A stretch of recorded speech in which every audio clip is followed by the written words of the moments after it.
첫째 주 주일 예배를 사도신경으로 신앙 고백을 드리며 하나님께 예배를 드리겠습니다. 전능하사 천지를 창조하신 하나님 아버지를 내가 믿사오며 그 외아들 우리 주 예수 그리스도를 믿사오니 이는 성령으로 잉태하사 동정녀 마리아에게 나시고 본디오 빌라도에게 고난을 받으사 십자가에 못 박혀 죽으시고 장사한 지 사흘 만에 죽은 자 가운데서 다시 살아나시며 하늘에 오르사 전능하신 하나님 우편에 앉아 계시다가 저리로서 산 자와 죽은 자를 심판하러 오시리라. 성령을 믿사오며 거룩한 공예와 성도가 서로 교통한 것과 죄를 사하여 주시는 것과 몸이 다시 사는 것과 영원히 사는 것을 믿사옵나이다. 아멘. 찬송가 397장으로 하나님께 영광을 돌립니다.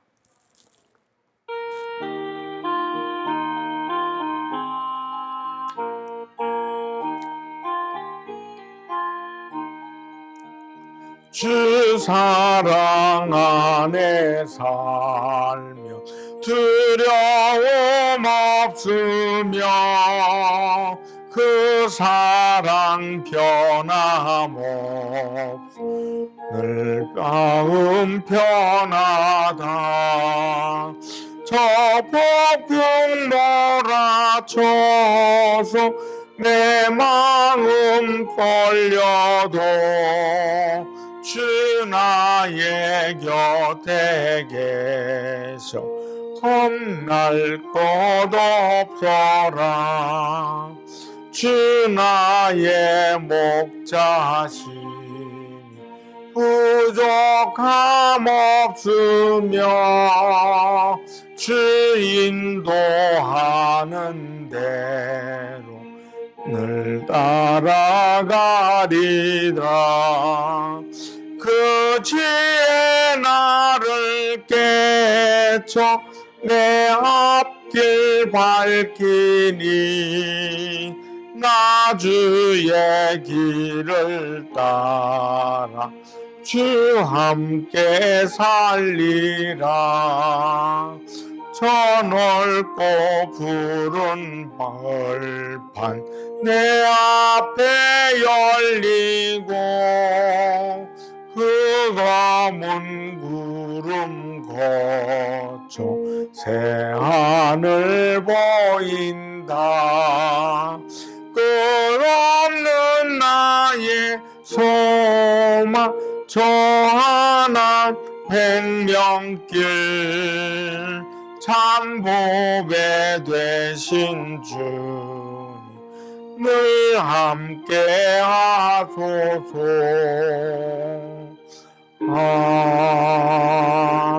아멘. 기도드리겠습니다. 하나님 아버지께 영광과 찬양을 올려드립니다. 우리의 드려지는 예배를 기쁘게 받으시고 살아계신 하나님께서 우리의 모든 것을 인도하여 주시옵소서. 주의 사랑과 은혜 가운데 시작하는 예배 처음부터 마치는 시간까지 성령님이 함께 하시옵고 예수님의 이름으로 기도합니다. 아멘. 하나님 말씀은 야고보서 1장 2절로 8절의 말씀을 보시겠습니다. 내 형제들아 너희가 여러 가지 시험을 당하거든 온전히 기쁘게 여기라. 이는 너희 믿음의 시련이 인내를 만들어내는 줄 너희가 알미라. 인내를 온전히 이루라. 이는 너희로 온전하고 구비하여 조금도 부족함이 없게 하려 함이라. 너희 중에 누구든지 지혜가 부족하거든 모든 사람에게 후히 주시고 꾸짖지 아니하시는 하나님께 구하라. 그리하면 주시리라. 오직 믿음으로 구하고 조금도 의심하지 말라. 의심하는 자는 마치 바람에 밀려 요동하는 바닷물결 같으니 이런 사람은 무엇인지 주께 얻기를 생각하지 말라. 두 마음을 품어 모든 일에 정함이 없는 자로라. 오늘 야고보서 1장 2절로 8절의 말씀을 통해 시험을 당하거든, 이런 제목으로 은혜를 나누겠습니다. 시험에는 두 종류가 있습니다. 믿음을 연단시키기 위해 주님께서 주시는 시험이 있습니다. 그리고 성도들을 실족케 하는 사탄으로부터 오는 시험, 유혹이 있습니다. 시험은 어려운 것입니다. 그런데 그것이 나를 단련하는 테스트가 되느냐, 아니면 나를 넘어뜨리고 유혹이 되느냐, 그것을 어떻게 맞이하느냐에 따라서 달라집니다. 마귀의 시험을 아담처럼 맞이하면 유혹에 빠져 파멸의 길로 들어서게 됩니다. 그러나 마귀의 시험을 예수님처럼 풀어내면 연단을 이겨내고 하나님의 영광을 실현하는 계기가 됩니다. 오늘 본문에 야고보 사도는 우리에게 어떻게 해야 시험이 우리 인생의 유익이 되고 영광의 변화를 가져오는지를 말씀하고 있습니다. 오늘 말씀을 통해 삶에 다가오는 시험을 잘 풀어내어 복되고 영광스러운 삶의 생을 열어가게 되시기를 주님의 이름으로 축원합니다. 첫째, 시험을 당하거든 기쁘게 여기라고 말씀하고 있습니다. 시험을 당한다는 것은 현재 내가 어렵고 힘들고 죽을 맛이 나는 상황에 처했다는 뜻입니다. 그런데 그 상황을 기뻐할 수 있을까요? 그런 가운데서 진정으로 기뻐할 수 있는 사람이 과연 얼마나 될까요? 그런데 본문 2절에서 내 형제들아, 너희가 여러 가지 시험을 만나거든 온전히 기쁘게 여기라. 여기서 기쁨은 원어로 카라인데 신부를 취하는 신랑의 기쁨이요, 신랑을 바라보는 신랑의 친구들의 기쁨을 의미하는 말입니다. 시험을 당하거든 잔치를 벌리듯이 맞이하라는 것입니다. 그리고 온전히라는 말은 원어의 파스라는 단어인데 전부, 전체의, 어떤 것이든지 전적으로 그런 뜻입니다. 즉 시험을 만났을 때 비록 자신의 부족이나 실수로 인한 것이든 다른 사람이나 환경으로 인한 것이든 사탄이 주는 것이든 이유가 알 수 없는 시험이든 그 모든 상황에 대해 전적으로 기뻐하라는 것입니다. 왜 이렇게 기뻐하라고 말씀하는 것입니까? 그 시련 속에, 그 시험 속에 반드시 주님이 함께 하시기 때문입니다. 주님께서 넉넉히 도와서 그 시험을 이기게 할 것이기에 당당히 기뻐하라는 것입니다. 여러분, 시험을 당하면 우선 기뻐하라는 것입니다. 그냥 온몸으로 온전히 기뻐하라는 것입니다. 시험을 당했을 때 기뻐하면 시련은 믿음을 더욱 견고하게 만들어줍니다. 시험을 만났을 때 시험을 기뻐하면 성숙한 그리스도인이 될 수 있는 것입니다. 믿음이 성장하고 또 부족한 자가 성숙하게 됩니다. 그러므로 시험을 만나거든 온전히 기뻐하시기 바랍니다. 시험을 만났다고 생각하면 나와 함께 하시고 도우시는 주님을 생각하면서 잔치라도 열겠다는 마음을 가질 수 있기를 바랍니다. 마귀의 음성을 듣지 마세요. 하나님의 음성을 듣고 시험을 이겨야 합니다. 하나님과 함께라면 어떤 시험도 넉넉히 이길 수 있음을 믿으시기 바랍니다. 둘째, 시험을 만나거든 인내를 온전히 이루라고 하십니다. 미국에서 생물학적인 보고서가 발표되어 화제가 된 적이 있었습니다. 목장에서 양을 많이 길렀는데 늑대와 또 여우가 내려와서 양을 자주 해쳤습니다. 그래서 유명한 사냥꾼들을 불러들여서 주변의 맹수들을 다 잡아버렸습니다. 그러자 양들의 피해는 줄어들었고 양은 번식이 잘 되었습니다. 아주 만족스러운 결과를 나타냈습니다. 그런데 얼마 후에 겨울이 되어서 그렇게 춥지도 않았는데 많은 양들이 얼어 죽는 일이 발생했습니다. 처음에는 그 이유를 알 수 없었습니다. 생체학자들이 와서 조사한 후에 그 이유를 이렇게 밝혔습니다. 늑대나 여우가 없어지자 양들은 긴장이 풀어졌고 저항력이 아주 약해졌답니다. 그래서 이전처럼 추위를 이겨낼 수가 없었던 것입니다. 맹수가 옆에 있으면 양들이 강인해져서 어지간한 추위도 이길 수가 있으나 천적이 사라지자 저항력이 줄어든 것입니다. 필요 없는 시련은 없습니다. 시련은 인생을 연단하여 강하게 만듭니다. 특별히 시련을 통해 인내력을 길러줍니다. 오늘 본문 4절 말씀을 보니까 인내를 온전히 이루라. 이는 너희로 온전하고 구비하여 조금도 부족함이 없게 하려 함이라. 인내란 목적이 이루어질 때까지 참고 또 참는 것입니다. 여기에 이루라는 말은 에코라는 단어인데 이는 붙잡다, 소유하다 라는 뜻입니다. 즉 인내를 붙잡아 소유하라는 뜻입니다. 또한 온전이라는 말이 붙어 있습니다. 텔레이오스라는 단어인데 완성된, 완전한 이란 뜻입니다. 포기함이 없이 온전히 이루라는 것입니다. 절대로 포기하지 말고 인내를 온전히 이루라는 뜻입니다. 믿음으로 사는 성도는 시험을 당하면 호들갑을 떨거나 책임을 전가하거나 혹은 원망하거나 불평하지 말고 성숙한 모습으로 인내하며 기다려야 합니다.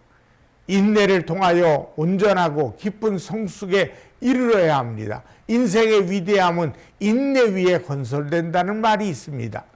이탈리아의 유명한 바이올린 연주자이자 작곡가였던 지아르디니라는 사람은 바이올린을 배우려면 얼마나 걸리냐는 젊은이의 물음에 24시간씩 20년이라고 말했다고 합니다. 하나님의 영광은 하나님의 뜻을 포기하지 않고 붙잡고 기다리는 신앙인이 누리는 열매입니다. 아직도 은혜의 열매를 맺지 못하고 있습니까? 이는 하나님과 그분의 뜻을 믿고 인내하지 못하기 때문입니다. 인내는 하나님의 모든 은혜를 받아 부족함이 없는 인생으로 만들어줍니다. 시험 앞에 조급하여 굴복해서는 안 됩니다. 시험을 통해 인내력을 길러야 합니다.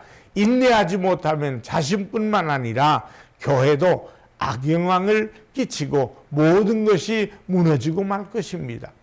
인내 없이는 꽃도 만발할 수가 없고 열매도 충실할 수 없습니다. 따라서 어떤 경우에도 인내로 시험을 이기시기를 주님의 이름으로 부탁을 드립니다.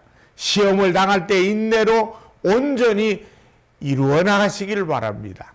셋째, 지혜가 부족하거든 지혜를 구하라고 말씀합니다. 인간은 시간의 흐름을 따라 사는 존재입니다. 시간은 인생을 단 한순간도 같은 자리에 같은 상황에 머물고 살도록 내버려 두지 않습니다. 인간은 자신의 의지나 상관없이 늘 새로운 자리, 새로운 상황, 그 가운데서 마주치게 되는 겁니다. 때문에 이미 지난 경험과 지식만으로는 인생을 풀어나가기는 부족합니다. 매 순간을 대처하고 풀어나갈 능력이 필요합니다. 매 순간에 현실을 풀어나가고 대처하는 능력이 바로 지혜입니다. 참다운 지혜는 인간에게서 나오는 것이 아니라 하나님께로부터 나오는 것입니다. 그래서 잠언은 이렇게 말합니다. 잠언 3장 13절로 14절을 보면 지혜를 얻은 자와 명철을 얻은 자는 복이 있나니 이는 지혜를 얻은 것이 은을 얻는 것보다 낫고 그의 이익이 정금보다 나음이니라. 성경에는 가장 지혜로운 임금으로 솔로몬을 꼽고 있습니다. 솔로몬이 천하의 지혜의 왕으로 이름을 낸 것은 그가 하나님께 지혜를 구했기 때문입니다. 이에 대해서 열왕기상 3장 5절로 12절의 말씀에 보면 이렇게 기록하죠. 기브온에서 밤에 야훼께서 솔로몬의 꿈에 나타나시니라. 하나님이 이르시되 내가 네게 무엇을 줄꼬 너는 구하라. 종은 작은 아이라 출입할 줄을 알지 못하고 주께서 택하신 백성 가운데 있나이다. 그들은 큰 백성이라 수요가 많아서 셀 수도 없고 기록할 수도 없사오니 누가 주의 이 많은 백성을 재판할 수 있사오리까. 듣는 마음을 종에게 주사 주의 백성을 재판하여 선악을 분별하게 하옵소서. 솔로몬이 이것을 구하매 그 말씀이 주의 마음에 든지라. 이에 하나님이 그에게 이르시되 내가 이것을 구하도다. 자기를 위하여 장수하기를 구하지 아니하며 부도 구하지 아니하며 자기 원수의 생명을 멸하기도 구하지 아니하고 오직 송사를 듣고 분별하는 지혜를 구하였으니 내가 네 말대로 하여 내게 지혜롭고 총명한 마음을 주노니 네 앞에는 너와 같은 자가 없었거니와 네 뒤에도 너와 같은 자가 일어남이 없으리라. 참으로 지혜는 하나님께로부터 오는 하나님만이 줄 수 있습니다. 때문에 가장 최선의 지혜는 하나님을 인정하고 그분께 간절히 구하는 것입니다. 노예 해방의 명운을 걸고 남북전쟁 당시 대통령이었던 에브라함 링컨의 고백입니다. 나는 무릎을 꿇고 기도하지 않을 수가 없었다. 그 밖에는 아무것도 할 수 없었기 때문이다. 나의 지혜나 주위의 사람들의 지혜도 그와 같은 사태에 대처하기에는 충분하지 못하다고 여겼다. 가장 귀한 지혜는 모든 상황, 모든 문제, 그 가운데서 겸손하게 하나님의 도우심을 구하는 것입니다. 오늘 본문 5절 말씀해 보니까 너희 중에 누구든지 지혜가 부족하거든 모든 사람에게 후히 주시고 꾸짖지 아니하시는 하나님께 구하라. 그리하면 주시리라. 여기서 구하라는 말은 기도하라는 말이죠. 그 뜻이 놀랍습니다. 이 단어가 아이테오인데 원어적인 의미는 자신의 몫으로 어떤 것을 요구하다라는 공적인 요구의 의미로 사용되었습니다. 즉 청구하라는 뜻입니다. 채권자가 채무자에게 빌려준 물건이나 위탁해 준 것을 돌려달라고 요구할 때 쓰던 단어입니다.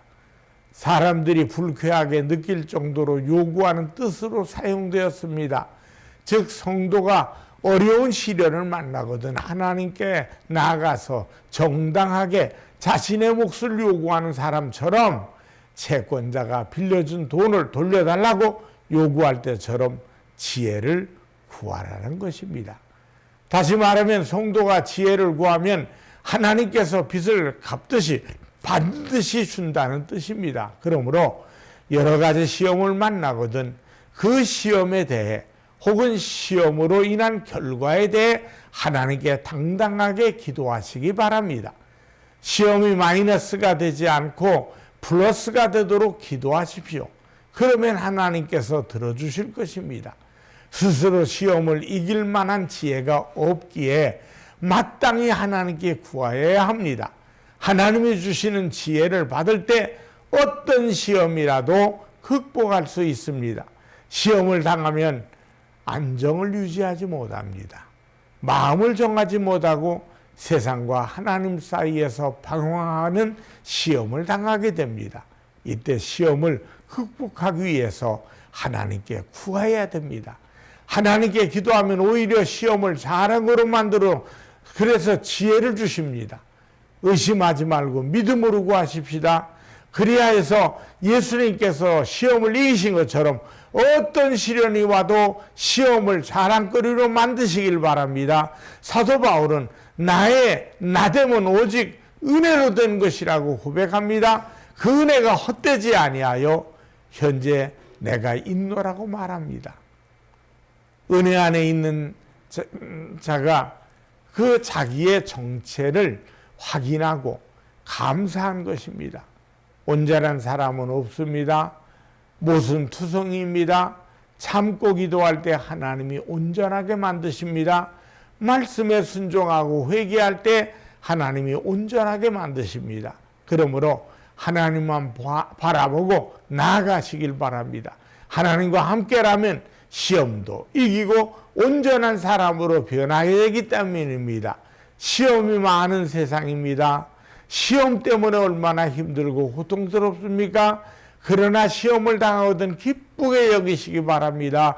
인내로 온전함을 이루시기 바랍니다. 지혜를 달라고 하나님께 기도하시기 바랍니다. 비록 우리는 부족하나 하나님이 함께 하심으로 여러 가지 시험을 이길 수 있게 되는 것입니다. 하나님이 이길 수 있게 하시기 때문입니다. 부디 여러 가지 시험에서 넉넉히 이겨 당하는 시험을 수치가 아니라 자랑거리로 만드는 복된 저와 여러분들이 되시기를 주님의 이름으로 축원합니다. 기도하겠습니다. 하나님 아버지, 우리가 이 땅에 사는 동안에 시험이 없는 날이 없을 만큼 문제가 없는 날이 없습니다. 그러나 그 문제를 통해서 우리는 하나님의 말씀으로 아름답게 이겨나가길 원합니다. 시험을 당하면 온전히 기쁘게 여기라고 한 것처럼 하나님, 우리의 삶 속에 원망, 불평, 근심, 짜증, 하나님 이 모든 것 던져버리고 기쁨으로 맞아드립니다. 하나님께서 이 시험을 통해 하나님 영광을 받아주심을 감사합니다. 하나님 이 시험을 통해 하나님께 찬양드리게 하심을 감사합니다. 언제나 우리의 부족함을 구하면서 하나님의 치료와 은혜가 충만한 삶으로 우리의 다가오는 시험을 이기게 만들어 주시옵소서. 날마다 승리하는 자 되게 하시옵소서. 예수님의 이름으로 기도합니다. 아멘. 헌금을 축복합니다. 하나님께 정성껏 씨앗을 바쳤습니다. 믿음의 씨앗은 30배, 60배, 100배의 열매가 되게 하여 주셔서 나눠주고 구워줘도 부족함이 없는 삶을 살게 하여 주시옵소서. 예수님의 이름으로 기도드립니다. 아멘. 축도하겠습니다. 지금은 우리 주 예수 그리스도의 은혜와 하나님 아버지의 무한하신 사랑하심과 성령님의 충만 교통하심이 하나님께 예배드린 모든 이들에게 이제부터 영원토록 함께 하시기를 간절히 축원하옵나이다. 아멘.